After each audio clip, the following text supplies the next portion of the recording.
এর আগে আমি সিলেবাসের যে ইংরাজির টেক্সট যেটা the night train at Deoli এর ২ টি পার্টে ভিডিওটা করেছি। সম্পূর্ণ টেক্সটটা লাইন বাই লাইন অ্যানালাইসিস করেছি, ওয়ার্ড নোট করিয়েছি। আজকে স্ট্রং রুটস মানে অ্যানাদার একটা প্রোজ তোমাদের সামনে আলোচনা করছি। স্ট্রং রুটস তোমরা দেখতে পাচ্ছ স্ক্রিনে এপিজে আব্দুল কালাম লেখা। হ্যাঁ, একদমই এই যে আজকের যে প্যাসেজটা আমরা আলোচনা করব, এটি এপিজে আব্দুল কালামের অটোবায়োগ্রাফি থেকে নেওয়া। অটোবায়োগ্রাফিটার নাম কি? উইংস অফ ফায়ার, যেটা 1999 এ এটা প্রিন্টেড হয়েছিল। সেখানে এপিজে আব্দুল কালাম স্বয়ং নিজে কিছু ইনফরমেশন দিয়ে গেছেন ওনার লাইফ রিলেটেড। আজকে সেই বইয়ের একটা ছোট্ট অংশ আমরা অর্থাৎ এপিজে আব্দুল কালামের চাইল্ডহুড সম্পর্কে আমরা তথ্য এই প্যাসেজ থেকে আমরা পাবো। APJ Abdul Kalam 11th president of India ছিলেন এবং ইনি একজন মহান ব্যক্তিত্ব, যিনি ভারতীয় যে ডিআরডিও একটা সংস্থা যেখানে আমাদের প্রতিরক্ষা নিয়ে গবেষণা হয়, সেখানে একটা অন্যতম ভূমিকা ইনি দায়িত্বে ছিলেন বলতে পারো। এবং এনাকে বলা হতো মিসাইল ম্যান, কারণ মিসাইল আবিষ্কারে এনার কৃতিত্ব অনস্বীকার্য। তাই অতিরঞ্জিত আমরা এমন বেশি তথ্য জানবো না। আমাদের পরীক্ষায় যে রিলেটেড কোশ্চেন হয় আমরা সেই রিলেটেডই আলোচনা করব। প্রত্যেককে টেক্সট বইটা আমি সঙ্গে নিতে বলছি, আর একটা পেন্সিল। কিছু ইম্পর্টেন্ট লাইন আমি তোমাদেরকে আন্ডারলাইন করব, কিছু প্যারা বলে দেবো যেগুলো বারবার রিভাইজ করবা। এখান থেকেই এমসিকিউ কোশ্চেন বিগত দিনে দিয়েছে, আগামীতেও দেবে। এছাড়াও আমি বলে নিই, এই ভাস্কর স্যারের ক্লাস নোট হাট ইউটিউব চ্যানেলে ক্লাস 6 থেকে ক্লাস 12 এর প্রতিটা ইংরাজি লেসনের টেক্সচুয়াল ভিডিও, কোশ্চেন অ্যান্সার এবং বেসিক টু অ্যাডভান্স যত রকমের ইংরাজি গ্রামার আছে সব ফ্রি অফ কস্টে ভিডিও প্রোভাইড করা হয়। তুমি নিজে চ্যানেলটা সাবস্ক্রাইব করে ফলো করে রাখো, নিজে শিখতে থাকো এবং তোমার বন্ধুদের মধ্যে এবং তোমার ভাই বোনদের মধ্যে শেয়ার করো, তারাও যাতে ইংরেজিটাকে ঘরে বসে বাংলাতে শিখতে পারে। ক্লাস নোট হাট এবং ভাস্কর স্যারের উদ্দেশ্য বাংলার পিছিয়ে পড়া ছেলে মেয়েদেরকে ইংরাজিতে আরো সাবলীল করিয়ে শীর্ষে পৌঁছানো। তো চলো আজকে আমরা স্ট্রং রুটস গল্পটা শুরু করি। তোমরা দেখতে পাচ্ছ শুরু হচ্ছে, I was born into a middle class Tamil family. এখানে আই বলতে এপিজে আব্দুল কালাম কে বোঝানো হচ্ছে। তাই মানে কি বুঝতে পারলাম যে I was born into the middle class Tamil family, মানে আমি জন্মেছিলাম তামিল মধ্যবিত্ত তামিল একটি পরিবারে, in the island town of Rameswaram, এবং রামেশ্বরম নামক একটা দ্বীপে, in the erstwhile of Madras state, একদম মাদ্রাজ বর্তমানে যার নাম হচ্ছে চেন্নাই। তোমরা সিনেমায় দেখেছো চেন্নাই এক্সপ্রেস, যে শাহরুখ খানের সিনেমাটা রিলিজ হয়েছিল, সেখানে একটা ট্রেন কিছুটা সমুদ্রের মধ্যে দিয়ে যেতে আমরা লক্ষ্য করেছি। সেই দ্বীপটাকে বলা হচ্ছে রামেশ্বরম, যেটা মাদ্রাজের পূর্ব প্রান্তের দিকে। এইটা গেল আর এপিজে আব্দুল কালামের যেখানে জন্মেছিল সেখানকার মানে সেই লোকেশনের একটা চিত্রায়ন। পরবর্তীতে দেখি, my father Zainul Abdin, underline করো।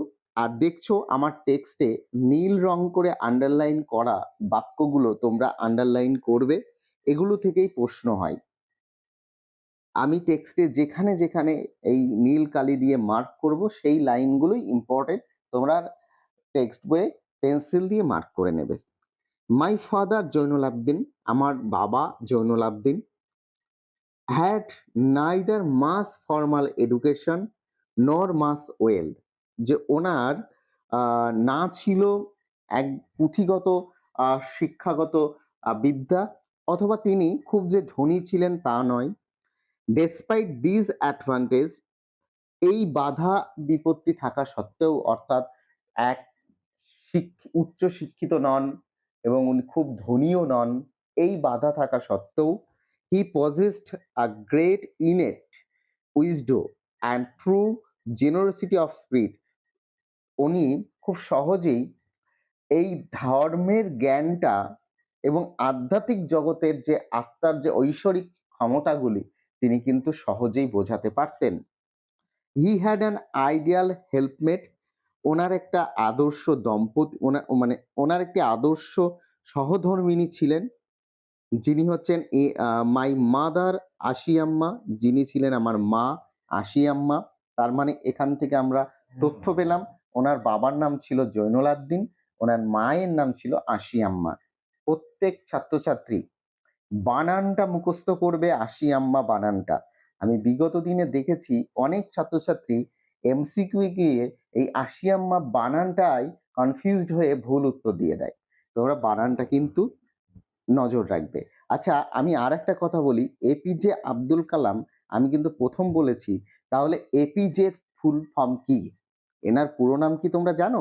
এনার পুরো নাম হচ্ছে আবুল ফকির জৈনুল আবদিন আব্দুল কালাম। একটা ভীষণ বড় নাম, এই নামটাও কিন্তু তোমরা নোট করো।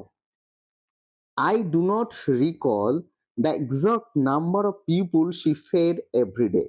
বলছে আমি ঠিক মনে করতে পারি না সঠিক সংখ্যাটা, যে আমার মা প্রতিদিন কতজন মানুষকে খাওয়াতেন। But I am quite certain that far more outsiders ate with us. কিন্তু আমি এটা নিশ্চিতের সঙ্গে বলতে পারি যে অনেক বাইরের মানুষ আমাদের সঙ্গে খেতে বসতেন than all the members of our own family put together. এবং আমরা সবাই একত্রে সমস্ত মানুষ কিন্তু একসঙ্গে একই জায়গায় বসে খাওয়া দাওয়া করতাম। তাহলে আমরা এপিজে আব্দুল কালামের ফার্স্টে আমরা একটু ওনার ফ্যামিলি ব্যাকগ্রাউন্ড সম্পর্কে জানলাম। এবার দেখি এগিয়ে যাই। My parents were widely regarded an ideal couple. আমার যে পিতামাতা এটা এলাকায় খুবই আদর্শ দম্পতি নামে পরিচিতি ছিলেন। মাই মাদার লিনেজ, আমার মায়ের যে বংশ, ওয়াজ দ্য মোস্ট ডিস্টিংগুইশড, খুবই মর্যাদা সম্পূর্ণ ছিল। ওয়ান অফ ফোরবিয়ার্স, এবং আমি জেনেছি তাদের মধ্যে ওনার পূর্বপুরুষদের মধ্যে কোনো একজন bestowed the title of the Bahadur by British, ব্রিটিশদের দ্বারা বাহাদুর সম্মানে ভূষিত হয়েছিলেন। আমরা জানতে পারলাম যে এপিজে আব্দুল কালামের মায়ের বংশের কেউ একজন ব্রিটিশ সরকারের দ্বারাই বাহাদুর সম্মানে ভূষিত হয়েছিলেন। এইটুকু গেল তার বাবা মা সম্পর্কে একটা সংক্ষিপ্ত বিবরণ। এবার পরের প্যারায় আমরা এপিজে আব্দুল কালামের সম্পর্কে এবং তার বাড়ি, যে বাড়িতে যে থাকতো তার সম্পর্কে আমরা সংক্ষিপ্ত একটা বিবরণ পাবো। I was one of many children. আমি ছিলাম অনেকগুলো সন্তানদের মধ্যে, অর্থাৎ এপিজে আব্দুল কালাম কিন্তু ভাই বোন অনেকেই ছিল। A short boy rather undistinguished loosed. আমি একটু বেটে খাটো ছিলাম, আমি একটু হাইটে শর্ট ছিলাম। আমার যে খুব একটা ভালো চেহারা ছিল ঠিক তা নয়। Born to tall and handsome parents, মানে এইরকমই লম্বা চওড়া সুন্দর একটি দম্পতির যে সন্তান আমি, সেটি একটু মানানসই ছিল না বললেই চলে, কারণ আমি অতটা বড়ও ছিলাম না, আমি একটা ছোট ছিলাম এবং আনডিস্টিংগুইশ লুক ছিল আমার। We lived in our ancestral house, আমরা আমাদের একটা পৌরাণিক বাড়িতে বাস করতাম। অ্যানসেস্ট্রাল হাউস মানে পৌরাণিক বাড়ি বা পুরনো ইটের যে বাড়িগুলো। Which was built in the middle of 19th century, যেটা তৈরি হয়েছে ঊনবিংশ শতাব্দীর ঠিক মাঝ বরাবর। ইট ওয়াজ আ ফেইলি লার্জ পাকা হাউস, বাড়িটা ছিল বিরাট বড় একটা পাকা ইটের বাড়ি। Made of limestone and brick, যেটা চুন সুরকি এবং ইট দিয়ে তৈরি। On the Moscow street in Rameswaram, এবং সেই বাড়িটা ছিল রামেশ্বরমের যে মসজিদ যাওয়ার যে রাস্তা, ঠিক সেই রাস্তার উপরে। মাই অস্টারফাদ, তার মানে বুঝতে পারলাম যে রামেশ্বরমে একটা মসজিদ ছিল, সেই মসজিদ যাওয়ার রাস্তায় কিন্তু কালামের বাড়িটা পড়তো। তার বাড়িটা ছিল ঊনবিংশ শতাব্দীতে তৈরি একটা বিরাট বড় পাকা বাড়ি, যেটা লাইমস্টোন আর ব্রিক দিয়ে তৈরি ছিল। My austere father used to avoid, আমার অস্টার ফাদার মানে সংযমী পিতা বলতে পারো, used to avoid all inessential comforts and luxury, যে এক অপ্রয়োজনীয় সুখ স্বাচ্ছন্দ্য কিন্তু তিনি এক কথায় বর্জন করতেন। However, যাই হোক, all necessities were provide for in term of food, যাই হোক সমস্ত প্রয়োজনীয় জিনিস কিন্তু আমাদেরকে তিনি দিতেন। ইন টার্মস অফ ফুড, খাবার যা লাগতো, মেডিসিন, ক্লোদিং অর্থাৎ ওষুধ, জামা কাপড়। ইনফ্যাক্ট আসলে আই উড সে মাইন, আমি নিজেকে বলতে পারি, ওয়াজ আ ভেরি সিকিউর চাইল্ড, খুবই আহ, মানে যত্নের একটি সন্তান ছিলাম। যত্ন আমার প্রতি বেশি ওরা সহানুভূতি বা গুরুত্ব দিতেন, মেটেরিয়ালি অ্যান্ড ইমোশনালি, একদম মানে উম, মানসিক দিক থেকে এবং পার্থিব দিক থেকে বলতে পারো।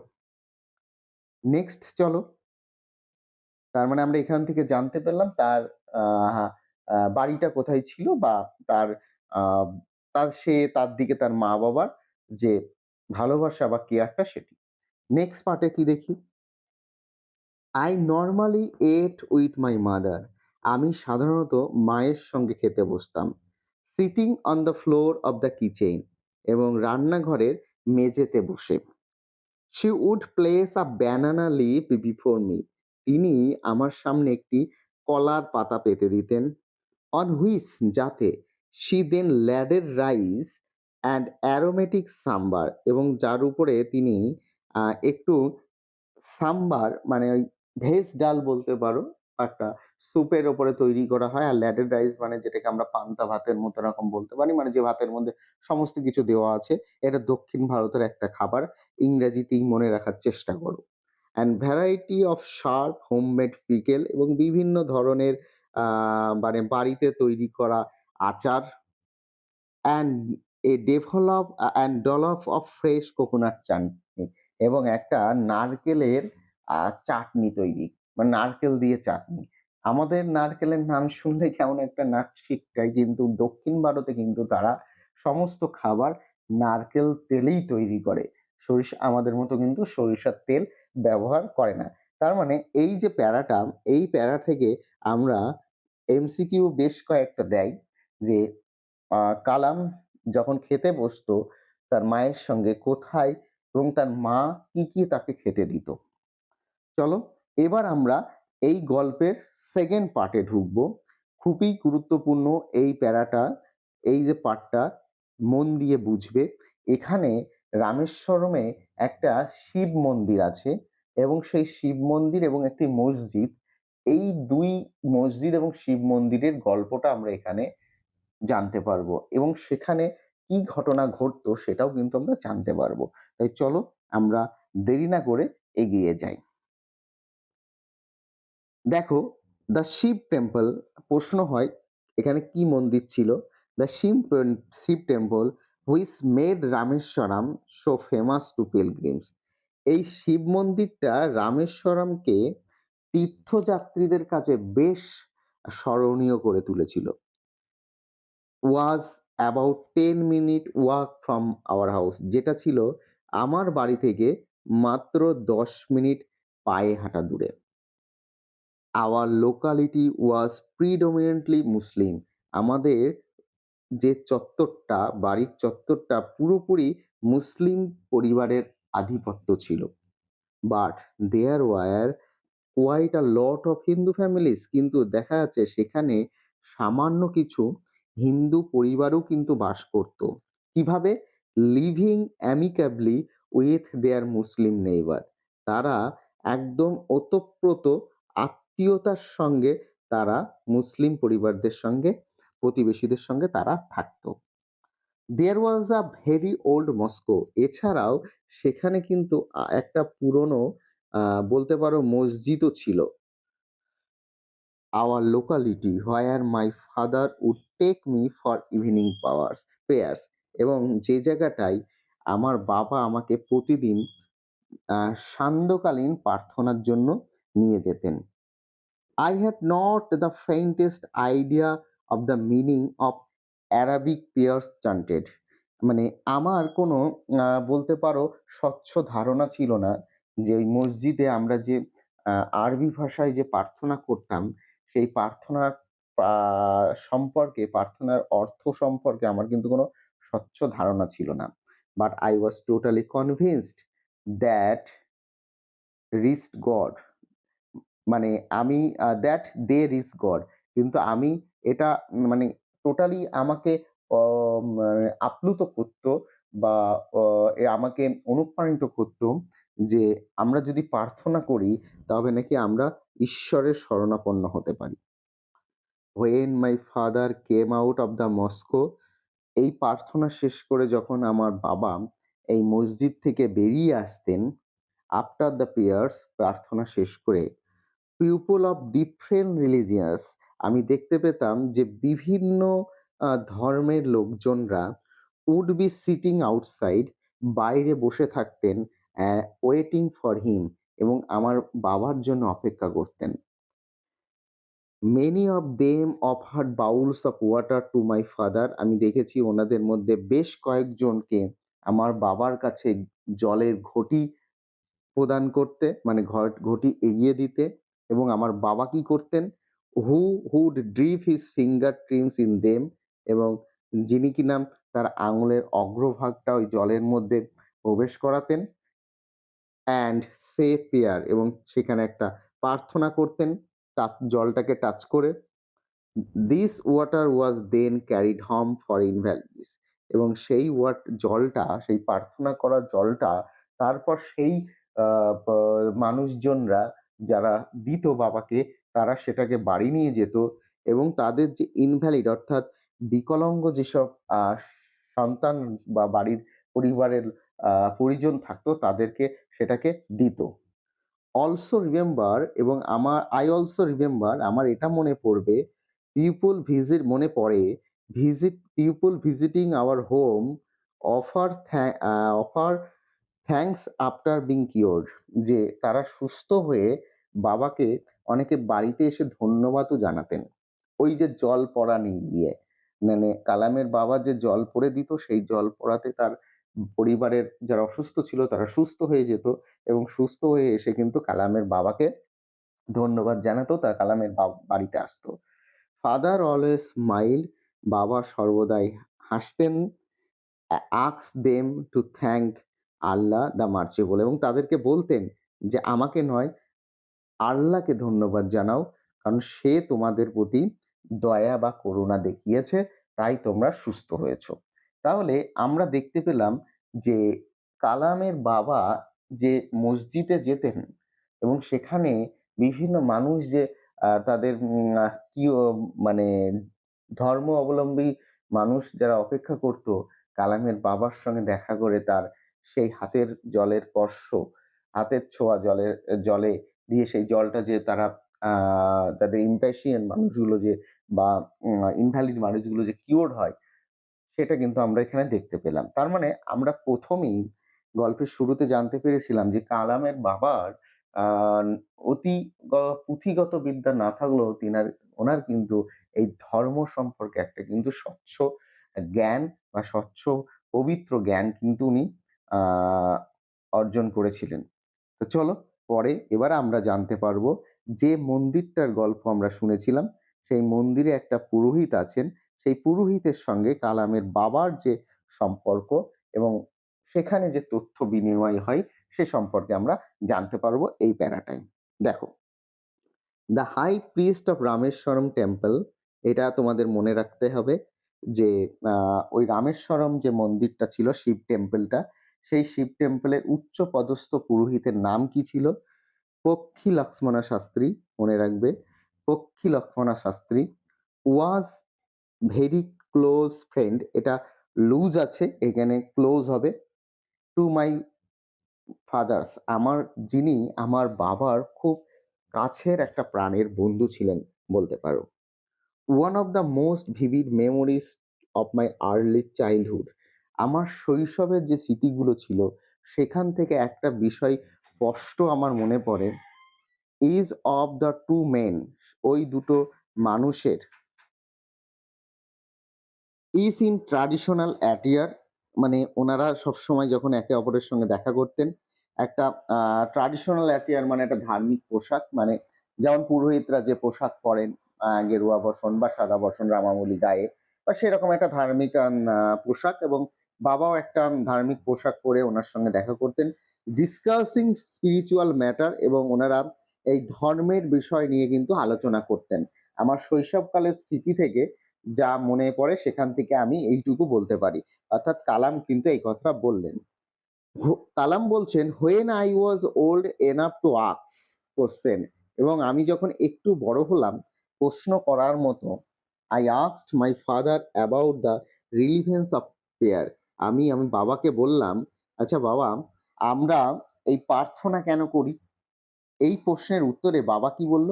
মাই ফাদার টোল্ড মি, আমার বাবা আমাকে বললেন, there was nothing mysterious about prayer, যে এই প্রার্থনা নিয়ে সেখানে কোনো কৌতূহল নেই, মানে কৌতূহলের কোনো কিছু নেই প্রার্থনা নিয়ে। এই যে তোমার মনে প্রশ্ন এসছে, এরকম কোনো কিছু কৌতূহলের কিছু নেই।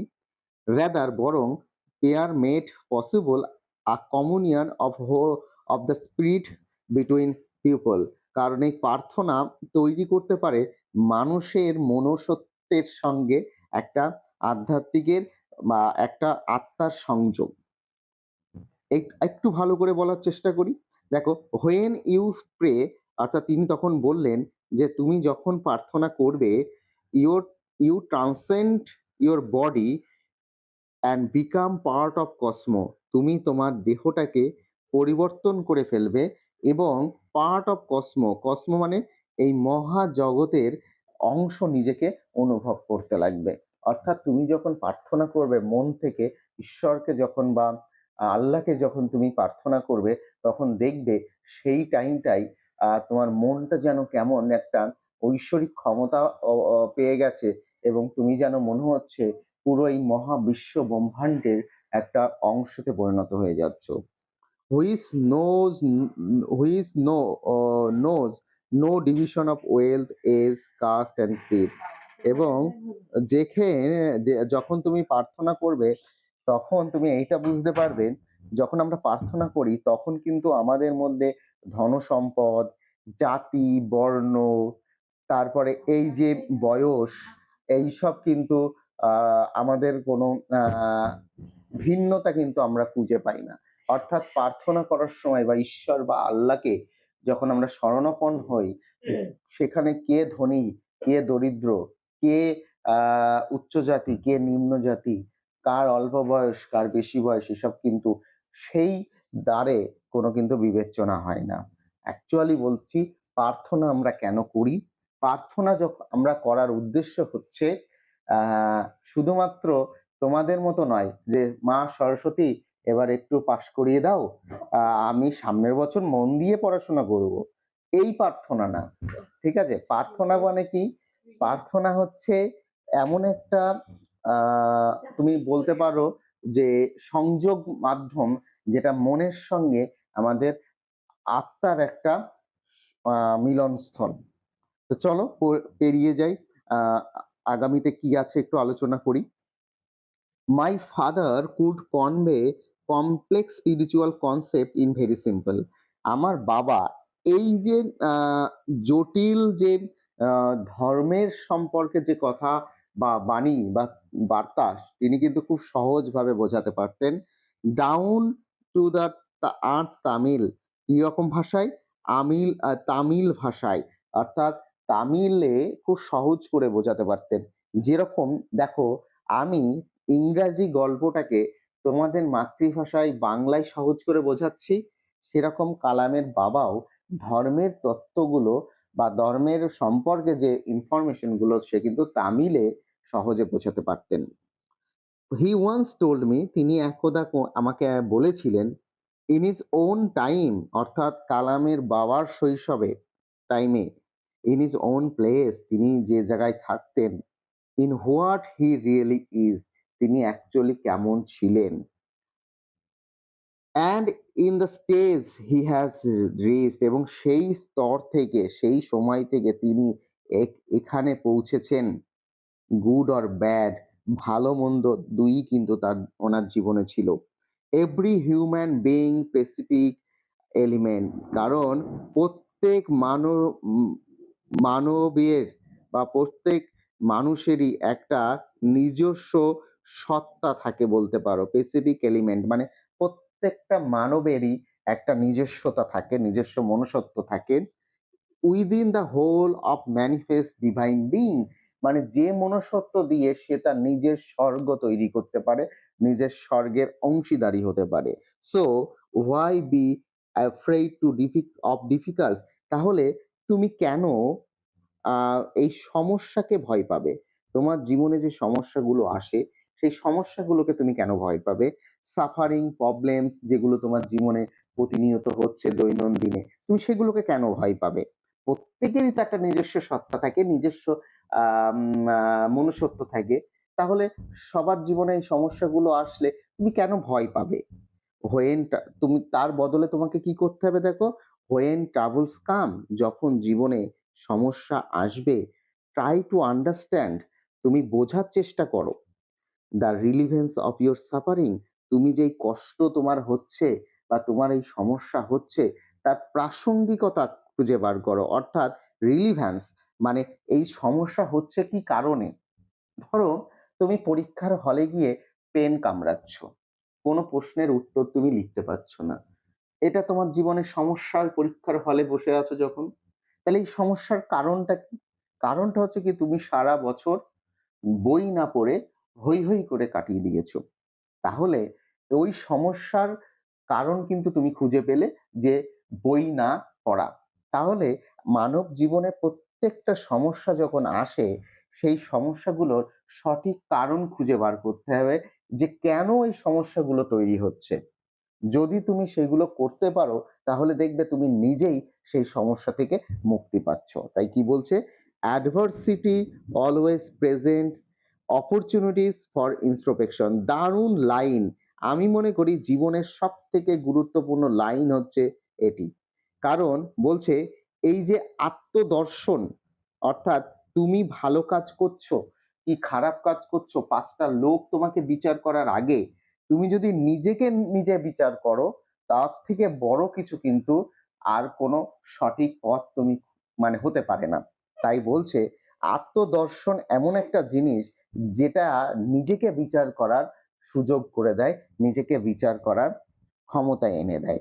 তার মানে জানতে পারলাম যে ওই যে কমপ্লেক্স স্পিরিচুয়াল কনসেপ্টটা এখানে কিন্তু সুন্দরভাবে এপিজে আব্দুল কালামের বাবা আব্দুল কালামকে বোঝাচ্ছিলেন, যে যখনই কোনো সমস্যা তোমার জীবনে আসবে, সেই সমস্যাটা কি কারণে সৃষ্টি হয়েছে সেটি তোমাকে খুঁজে বার করতে হবে। তো চলো পরে এগিয়ে যাই। এই কথা বলার পর কালাম তার বাবাকে বলছে কি দেখো, when don't you say why don't you say this to the people who come to you for help and advice? আচ্ছা বাবা, তাহলে তোমার কাছে যেসব লোকজনরা আসে দেখা করতে বা সাহায্যের জন্য, তাদেরকে তুমি কেন এই উপদেশটা দাও না? আই আস্কড মাই ফাদার, আমি আমার বাবাকে এই প্রশ্নটা করলাম, জিজ্ঞাসা করেছিলাম। তখন তিনি কি করলেন, he put his hand on my shoulder, তিনি তার ওনার হাতটাকে আমার ঘাড়ের উপর রাখলেন, and look straight into my eyes, এবং সোজা আমার চোখের দিকে তাকিয়ে থাকতে লাগলেন। For quite some time he said nothing, এবং কিছুটা সময় তিনি আমার দিকে তাকিয়ে থাকলেন কিন্তু কিছু বললেন না। অ্যাজ ইফ হি ওয়াজ জাজিং my capacity to comprehend his word. হয়তো তিনি ভাবছিলেন তিনি যে কথাগুলো আমাকে বলবেন সেই কথাগুলো আমি আদতেও বুঝতে পারবো কিনা। Then he answered in a low deep voice.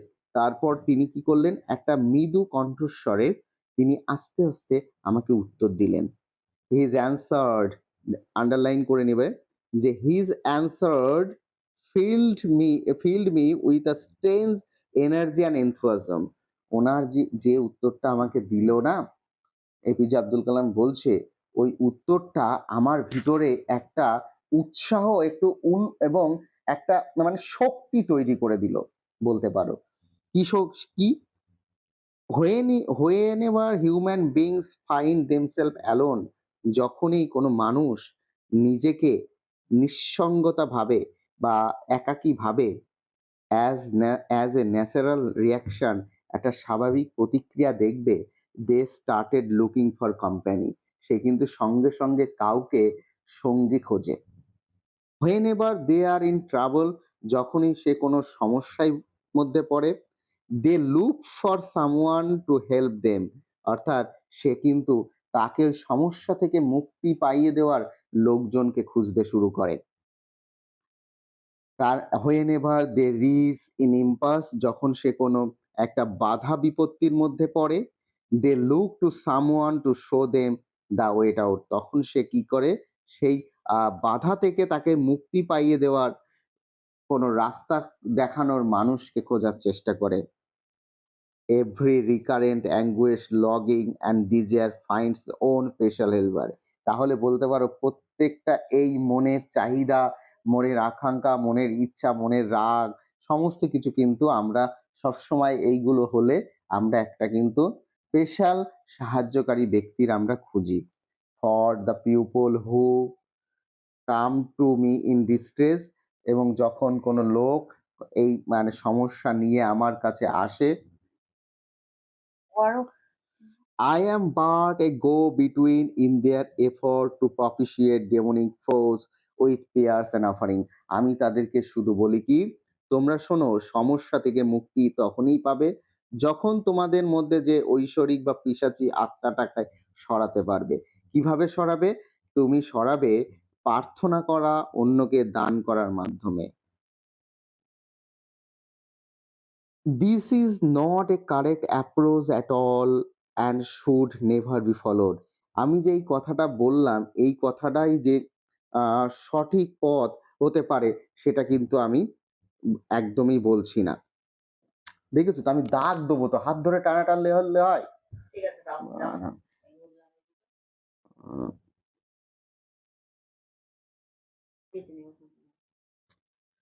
One must understand the difference between fair ridden vision of destiny. অবশ্যই একজনকে বুঝতে হবে এই ফেয়ার রিডেন ভিশন অফ ডেস্টিনির তফাৎটা কি, and the vision that enable us to seek the enemy of fulfillment of within ourselves. দেখো, এরপরে আমরা যে জিনিসটা জানতে পারবো, অর্থাৎ কালামের বাবার সম্পর্কে আমরা কিছু তথ্য পাবো। I remember my father starting his day at 4 p.m. আমার যতদূর মনে পড়ছে, আমার বাবা সকাল 4টের সময় ঘুম থেকে উঠতেন, অর্থাৎ ওনার দিন শুরু করতেন রিডিং দ্য নামাজ বিফোর ডন, যে ভোর হওয়ার আগে নামাজ পড়ার মাধ্যমে। আফটার দ্য নামাজ পাঠের শেষে he use to walk down to a small coconut Grove, তারপর তিনি সেখান থেকে আমাদের যে নারকেল বাগান ছিল সেই নারকেল বাগানে হেঁটে যেতেন। About 4 miles from our home, আমাদের বাড়ি থেকে প্রায় 4 মাইল দূরে সেই নারকেল বাগানটা।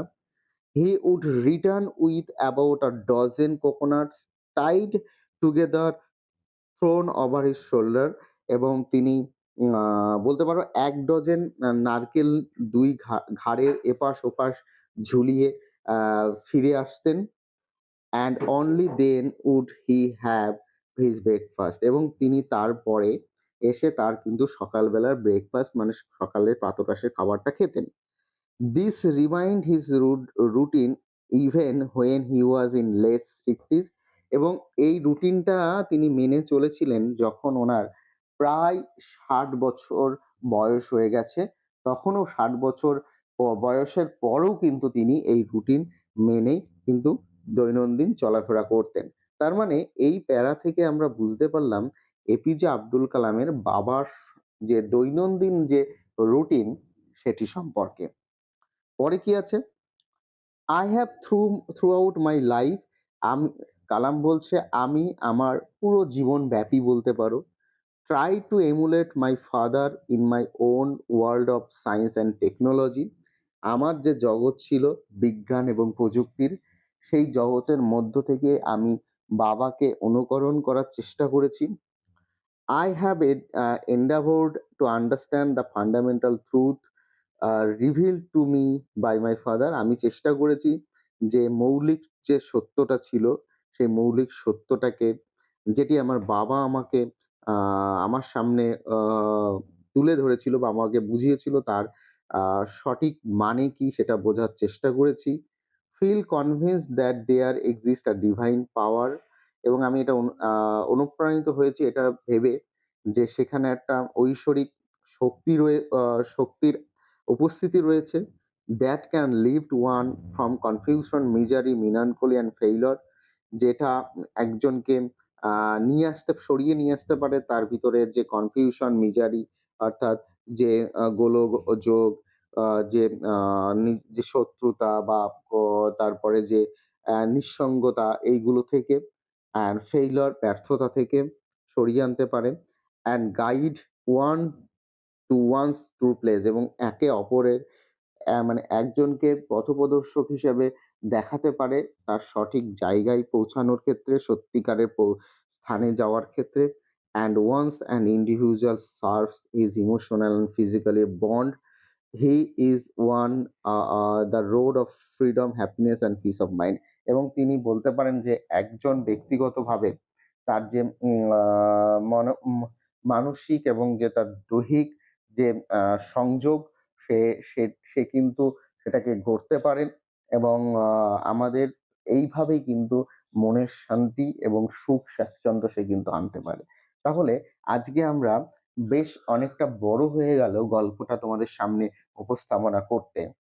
তোমরা পার্ট করে ভিডিওটা পজ করে দেখে নিও। বেশ কয়েকবার দেখো যেখানে আন্ডারলাইন করলাম এগুলো তোমরা মার্ক করো। এখান থেকে এমসিকিউ 100% কোয়েশ্চেন কমন পাবে। আবারও বলি পরবর্তী টেক্সটের ভিডিওগুলো খুব শীঘ্রই আমার এই চ্যানেলে আসছে।